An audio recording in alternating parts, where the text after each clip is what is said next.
बच्चों, आज हम लोगों को जानना है सेल ऑर्गेनाइजेशन के बारे में। कल हम लोगों ने जाना था कि सेल कितने टाइप की होती हैं, जिसमें हमने जाना प्रोकैरियोटिक सेल क्या होती हैं, यूकैरियोटिक सेल क्या होती हैं, यूनिसेलुलर सेल्स क्या होती हैं, मल्टीसेलुलर सेल्स क्या होती हैं, किस प्रकार से इनके एग्जाम्पल्स होते हैं। ये सारी बातें कल हमने जानी थी। आज हमें जानना है जो सेल है उसका स्ट्रक्चर क्या है। जो यूकैरियोटिक सेल है जिसमें हमने प्लांट सेल और एनिमल सेल के बारे में जाना था, आज हम उसको थोड़ा सा डिटेल में जानेंगे कि प्लांट सेल क्या होते हैं, एनिमल सेल क्या होते हैं, बेसिकली एक सेल का स्ट्रक्चर क्या है, सेल किन किन चीज़ों से मिलके बना होता है, कंपोनेंट्स ऑफ सेल क्या है। चलिए आगे बात करते हैं।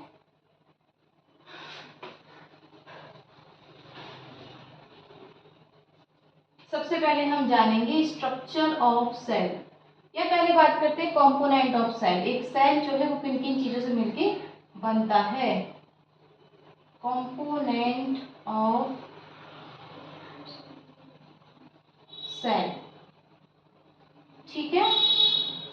देखिए, आपने कुछ कॉमन चीजें बहुत ज़्यादा सुनी होंगी कि सेल जो है उसमें न्यूक्लियस पाया जाता है, जिसकी हमने पहले वाले लेक्चर में बात की थी कि न्यूक्लियस को डिस्कवर किसने किया था, रॉबर्ट ब्राउन ने। ब्राउनी से हमने याद किया था ना, रॉबर्ट ब्राउन ने न्यूक्लियस की खोज करी थी। तो कंपोनेंट ऑफ सेल में जब हम देखते हैं तो इसमें बेसिकली 4 चीज़ें हमें याद रखनी है।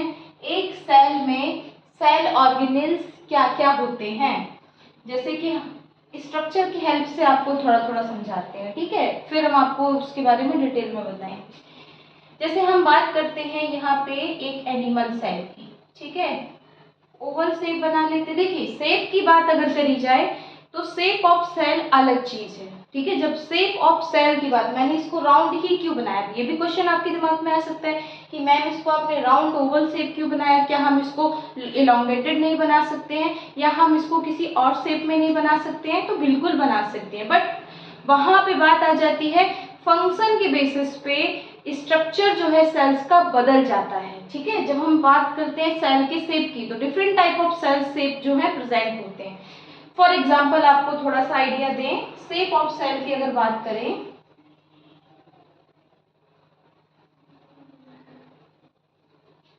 तो अगर हम बात करते हैं नर्व सेल, ये भी एक सेल है, लेकिन क्या आप इसको राउंड बनाएंगे, नहीं बनाएंगे। इसको हम कैसे बनाते हैं, इसको हम इस तरीके से बनाते हैं, इस तरीके से एक स्ट्रक्चर होगा, बाकी इसमें ऐसे इस तरीके से एक सेल होती है, ये इससे इसमें डेंड्राइट्स पड़े रहते हैं, इनको डेंड्राइट्स बोलते हैं। ये हमारी क्या है, नर्व सेल है, ये नर्व सेल कहलाती है, जिसमें ये सेंटर वाला पोर्शन अलग होता है, ये इलोंगेटेड वाले पोर्शन को हम एक्सोन बोलते हैं। ये आप डिटेल में आगे पढ़ेंगे एक नर्व सेल का स्ट्रक्चर किस प्रकार से होता है। क्लास 10th में चैप्टर दिया जाएगा नर्वस सिस्टम, उसमें आप पढ़ते हैं नर्व सेल के बारे में, ठीक है। तो ये इलोंगेटेड है।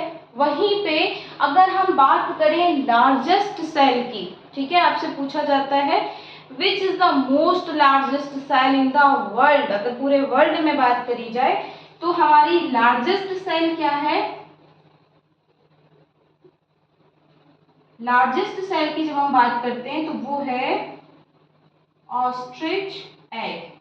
ऑस्ट्रिच एग भी एक सेल है और ये क्या है, लार्जेस्ट सेल है। वहीं पे अगर हम बात करें स्मॉलेस्ट सेल,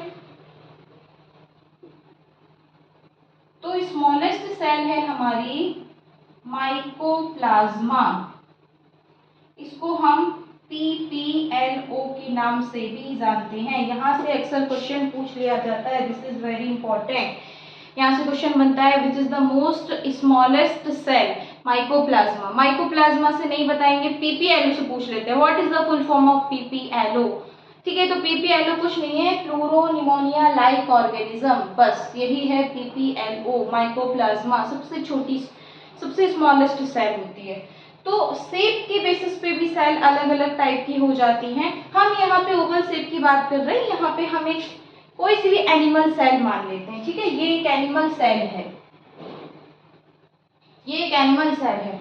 तो अब इस एनिमल सेल में क्या क्या चीजें हैं जो आपने जाननी है, ठीक है, जिसे मैं डार्क कर रही हूँ, ध्यान दीजिएगा बच्चों, जिसे मैंने डार्क किया है, सबसे आउटर मोस्ट कवरिंग होती है इसके ऊपर, जिसे हम कहते हैं प्लाज्मा मेम्ब्रेन। ये एक सेल है और इस सेल के ऊपर एक कवरिंग पाई जाती है कुछ इस तरीके से। मैं एक और बना देती हूँ इसके ऊपर, ये तो कंफ्यूज करेंगे। ये जो मैंने ब्लू कलर से बनाया है, this is called plasma membrane. ये क्या है आपकी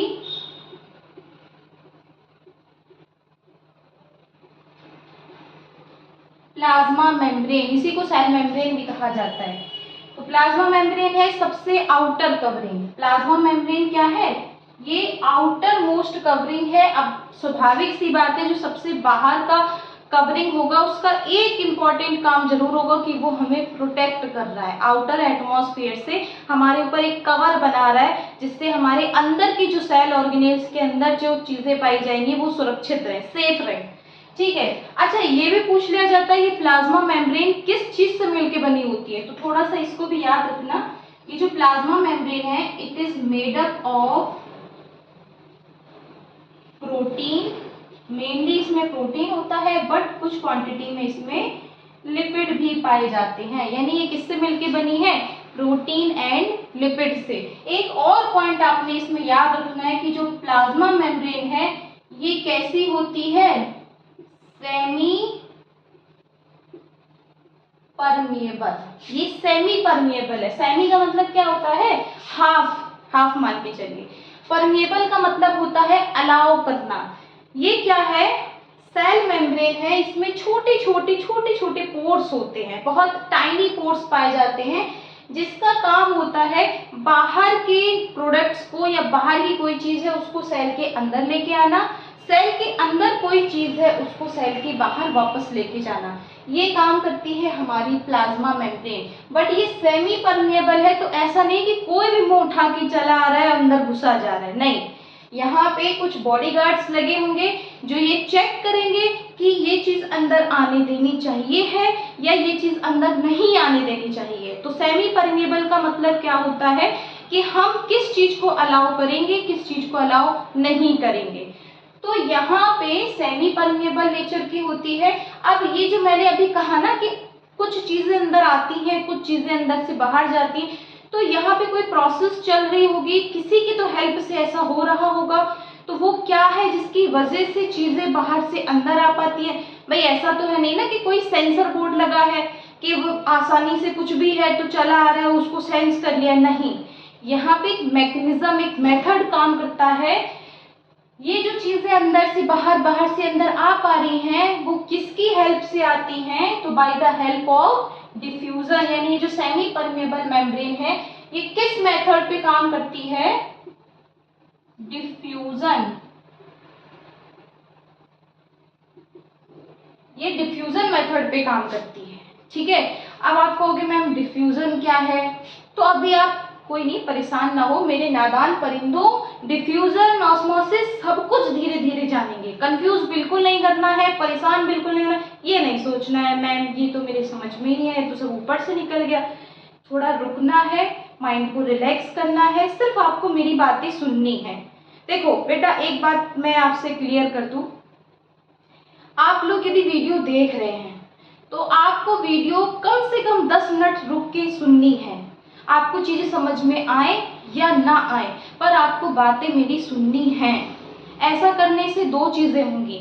हमारा दिमाग जो है पहली बार में चीजें नहीं समझ पाता है, लेकिन जब हम दोबारा से वही बात फिर से सुनते हैं तो हमारा दिमाग कुछ कुछ चीजें कैप्चर करता है। हम तीसरी बार फिर उसी बात को सुनते हैं तो हमारा दिमाग एक्टिव हो जाता है कि ये तो मैंने पहले कहीं सुना था, तो फिर वो बातें हमारे दिमाग में आसानी से घुसने लगती हैं। तो अगर आपको कोई बात नहीं समझ में आ रही है तो आपको परेशान नहीं हो जाना है कि नहीं मैम हमें तो समझ ही नहीं आ रहा है। रुकिए, ठहरिए, चीजें बार बार सुनिए। एक बार के सुनने से नहीं आने वाला है, आप बार बार उस बात को सुनिए। 5 बार मेरे कहने पे, बस 5 बार आप उस चीज को सुनिए। 6वीं बार में आप खुद कहेंगे ये तो मुझे याद हो गया, इसमें तो कुछ है ही नहीं, ये तो मुझे सब आता है, ये मेरी गारंटी है। तो सुनना है ध्यान से, भागना नहीं है, सुनना है ध्यान से। तो डिफ्यूजन मेथड पे ये मेमोरी जो है काम करती है।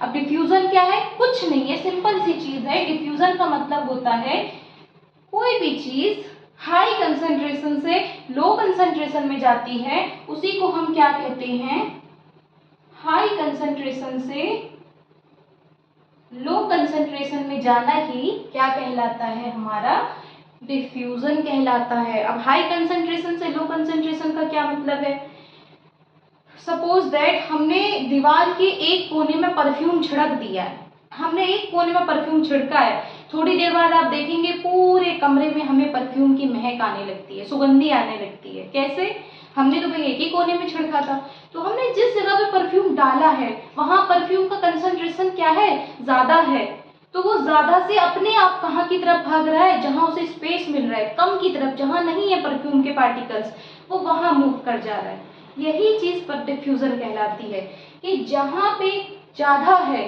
वो अपने आप ही कम की तरफ मूव कर जाएगा। सपोज दैट कि अगर सेल के अंदर सोडियम का कंसंट्रेशन ज्यादा होगा ना और सेल के बाहर सोडियम का कंसंट्रेशन कम होगा, तो सोडियम अपने आप अंदर से बाहर चला जाएगा, और अगर बाहर सोडियम का कंसंट्रेशन ज्यादा होगा अंदर कम होगा तो वो बाहर से अंदर चला आएगा। आगे आप इस बात को भी समझेंगे, ठीक है। अभी इतनी बात समझ में आ रही है, नहीं समझ में आ रही है तो मुझे बताना, मैं दोबारा से समझाऊंगी। चलिए ठीक है, इतनी बात समझ में आ गई है। सबसे पहली चीज सेल ऑर्गेनेल में हमने क्या जाना है, प्लाज्मा मेम्ब्रेन। प्लाज्मा मेम्ब्रेन किससे मिलकर बनी होती है, प्रोटीन एंड लिपिड से मिलकर बनी होती है। ये सेमी परमेबल नेचर की होती है जो डिफ्यूजन मेथड पे काम करती है। डिफ्यूजन क्या है, हाई कंसंट्रेशन से लो कंसंट्रेशन में मूवमेंट कर जाना। इतनी बात समझ में आई। अच्छा, अब आगे देखते हैं आगे क्या क्या इसमें और होता है। सेल के अंदर एक लिक्विड भरा रहता है, सेल के अंदर एक लिक्विड पाया जाता है, उस लिक्विड को हम कहते हैं साइटोप्लाज्म। क्या होता है, साइटोप्लाज्म। साइटोप्लाज्म कुछ नहीं है, cyto means cell, plasm means fluid, यानी सेल फ्लूइड। सेल के अंदर पाए जाने वाला एक तरल पदार्थ, एक लिक्विड, उसी को हम क्या कहते हैं, साइटोप्लाज्म। इसी के अंदर बड़े सारे सेल ऑर्गेनेल्स तैरते रहते हैं, ठीक है। इस सेल फ्लूइड में क्या क्या तैरता है तो देख लेते हैं उसको भी। यहाँ पे हमारा एक बहुत इंपॉर्टेंट सेल ऑर्गेनेल होता है कुछ इस तरीके से, वो भी डबल मेम्ब्रेन है, ठीक है। मेम्ब्रेन बाउंड मोस्टली जितने भी सेल ऑर्गेनेल हैं एनिमल सेल में, हम यूकैरियोट की बात कर रहे हैं। देखो हमने कल ही जाना था यूकैरियोट डेवलप्ड सेल ऑर्गेनेल्स उसमें पाए जाते हैं, मेम्ब्रेन बाउंड सेल ऑर्गेनेल्स पाए जाते हैं यूकैरियोट में, ठीक है। तो यहाँ पे ये है, इसको हम कहेंगे माइटोकॉन्ड्रिया। देखो बेटा, जब भी माइटोकॉन्ड्रिया टर्म आता है, माइटोकॉन्ड्रिया के अंदर इस तरीके से क्रिस्टल लाइक स्ट्रक्चर पाया जाता है, ऐसे ऐसे, ठीक है, ऐसे। साथ के साथ स्ट्रक्चर भी नोटिस करना बेटा मैं कैसे बना रही हूँ, क्योंकि बायोलॉजी में मैंने पहले भी कहा बायोलॉजी का एक सिंपल सिद्धांत है कि हमें डायग्राम्स बनाने आने चाहिए। बायोलॉजी डायग्राम बेस्ड ही है। अगर आपको डायग्राम्स नहीं आता है तो आपको बायोलॉजी का कुछ नहीं आता है बेटा जी, डायग्राम्स आने चाहिए आपको। माइटोकॉन्ड्रिया, माइटोकॉन्ड्रिया जब भी आए सीधी सी चीज याद रखनी है, ATP, adenosine triphosphate, ATP, energy, points of energy. ATP क्या है, माइटोकॉन्ड्रिया क्या है, powerhouse of the cell. यही बोला जाता है ना माइटोकॉन्ड्रिया को, powerhouse of the cell, यानी वो हमारे सेल्स का क्या है, पावर हाउस है। वहीं से हमें एटीपी एनर्जी जनरेट होती है। ये एटीपी क्या है, कुछ नहीं है, पॉइंट्स ऑफ एनर्जी है, एनर्जी के सिक्के हैं, छोटे छोटे एनर्जी के सिक्के हैं एटीपी, ठीक है। बड़े सारे एटीपी होते हैं जो हमें एनर्जी प्रोवाइड करते हैं। हमने पिछले लेक्चर में जाना था ना कैसे हम ग्लूकोज को ऑक्सीजन की हेल्प से तोड़ते हैं, एटीपी बनाते हैं। जब भी ग्लूकोज टूटेगा एटीपी जनरेट होगी, ठीक है। अच्छा, माइटोकॉन्ड्रिया हो गया आपका। ऐसे ही माइटोकॉन्ड्रिया के साथ साथ आपका, अभी क्योंकि एनिमल सेल पढ़ रहे हैं तो इसमें क्लोरोप्लास्ट नहीं होगा, जो कि फोटोसिंथेसिस में हेल्प करता है, वो प्लांट सेल का पार्ट है, ठीक है। सो यहाँ पे क्लोरोप्लास्ट नहीं होगा, लेकिन और क्या हो सकता है, तो और यहाँ पे सबसे इंपॉर्टेंट चीज होती है, बीच में पाया जाता है एक स्ट्रक्चर जिसको हम कहते हैं न्यूक्लियस। न्यूक्लियस, न्यूक्लियस क्या है, ब्रेन ऑफ द सेल।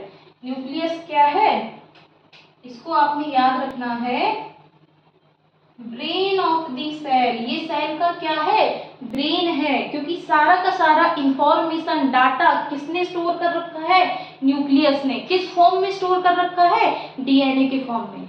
क्या क्लास 12th में पढ़ेंगे कि डीएनए क्या होता है, कैसे डीएनए की हेल्प से ये डिसाइड कर देते हैं कि ये बच्चा इनका है कि नहीं है।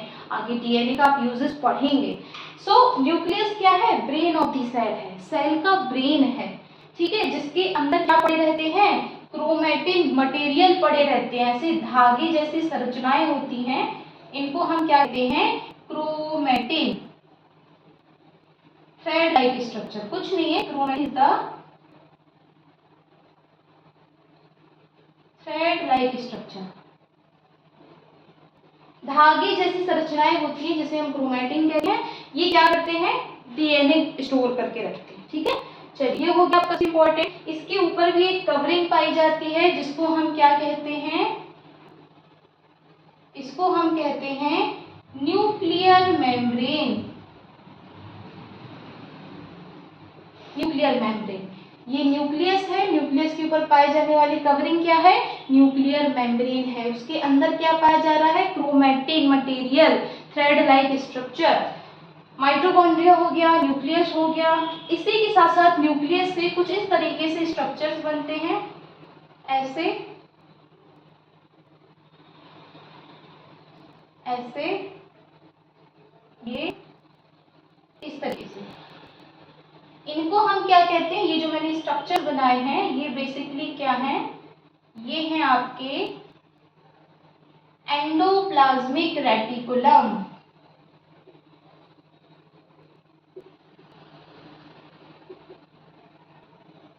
Endoplasmic reticulum, endoplasmic reticulum further type के होते हैं।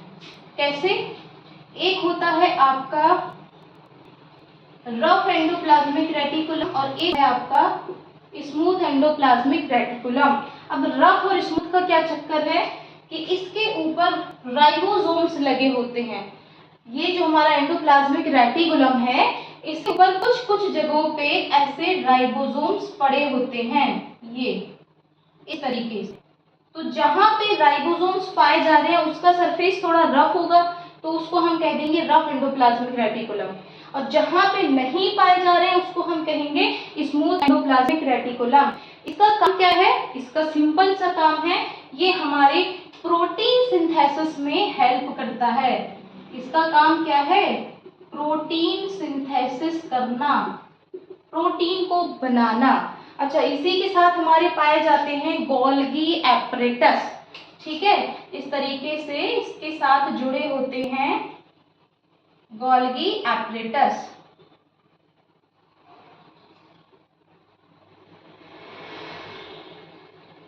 इसका काम क्या होता है, जो यहाँ पे प्रोटीन बना है उसकी पैकेजिंग करना, प्रॉपर तरीके से उसको पैक करके आगे ट्रांसपोर्ट करना, ये काम किसका होता है, गोल्गी एपरेटस का। इसी के साथ साथ यहाँ पे कुछ पाउच लाइक स्ट्रक्चर पाए जाते हैं जिसे हम कहते हैं, ऐसे यहाँ लिख देते हैं, ठीक है, ऐसे पाउच लाइक स्ट्रक्चर पाए जाते हैं जिसे हम कहते हैं लाइसोसोम। सुसाइडल बैग के नाम से जाना जाता है। लाइसोसोम क्या होते हैं, सुसाइडल बैग। सुसाइडल बैग क्यों कहा गया इसको, आत्महत्या की थैली क्यों बोला जाता है, क्योंकि जो भी सेल्स का वेस्ट मटेरियल होता है वो कहाँ पहुंचाया जाता है, लाइसोसोम में। लाइसोसोम उसको क्या करता है, डिस्ट्रॉय कर देता है कुछ फैगो की हेल्प से। तो वो चीज हमारी सेल्स का जो है, सेल्स अपने आप को खत्म कर लेती हैं, जो बेकार सेल्स होती हैं जिनका हमारे बॉडी में यूज नहीं है, जैसे कि आरबीसी है। अब आरबीसी क्या है, 120 डेज का उनका लाइफ स्पेन है। 120 डेज के बाद हमारी जो आरबीसी हैं वो क्या कर जाएंगी, डिस्ट्रॉय कर जाएंगी, सुसाइड कर लेंगी, खत्म हो जाएंगी, फिर से न्यू आरबीसी जनरेट कर जाएंगे। तो इसी तरीके से जो सेल का वेस्ट मटेरियल है वो हमारा लाइसोसोम उसको, जो वेस्ट मटेरियल है उसको ठिकाने लगा देता है। तो इस वजह से इसको कहा जाता है सुसाइडल बैग, लाइसोसोम।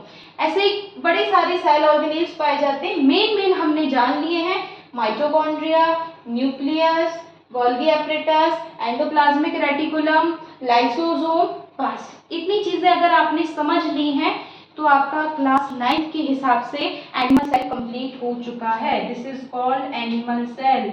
ये हमने किसके बारे में जाना है? Animal cell, structure of animal cell. तो कंपोनेंट में अब आपने कंफ्यूज नहीं करना है। कंपोनेंट ऑफ सेल क्या है? सेल मेम्ब्रेन, न्यूक्लियस, ठीक है, सेल ऑर्गेनेल्स, ये सारी चीजें क्या है? कंपोनेंट्स ऑफ सेल हैं। फिर हमने स्ट्रक्चर ऑफ सेल देखा। आपने क्या क्या देखा? शेप ऑफ सेल देखा हमने। नर्व सेल है, इलोंगेटेड, लंबी होती है। लार्जेस्ट सेल है, ऑस्ट्रिच एग। स्मॉलेस्ट सेल है, माइकोप्लाज्मा, पीपीएलओ।